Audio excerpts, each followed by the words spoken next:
আমার সারা জীবনে যদি কারোর প্রতি অসম্ভব মুগ্ধতা থাকে, অসম্ভব মুগ্ধতা, সেটা হলো কাজী নজরুল ইসলাম। আমার একটা সময় ইচ্ছা ছিল আমি নজরুলের উপর পিএইচডি করব। আমার কেমনে কেমনে যেন ছোটবেলা থেকে যখন আমার বন্ধুরা গল্পের বই পড়ে, আমি জীবনে খুব কম গল্পের বই পড়ছি বেছে বেছে, আমি তখন কবিতা পড়তাম।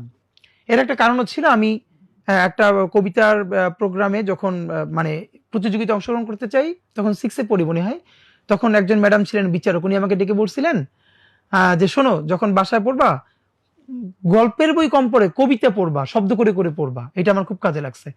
এবং আমি তখন ওই যে নজরুলের কবিতা পড়ে পড়ে মানে আমার সারা জীবনে যদি কারোর প্রতি অসম্ভব মুগ্ধতা থাকে, অসম্ভব মুগ্ধতা, সেটা হলো কাজী নজরুল ইসলাম। আমার একটা সময় ইচ্ছা ছিল আমি নজরুলের উপর পিএইচডি করব, কিন্তু এরপর তো পলিটিক্যাল সায়েন্সে পড়া, জীবন অন্যরকম হয়ে যাওয়া। তো নজরুলকে এখানে আসলে আমরা পোর্ট্রেই করতে পারি না এখন পর্যন্ত, যে নজরুল কি শক্তিটা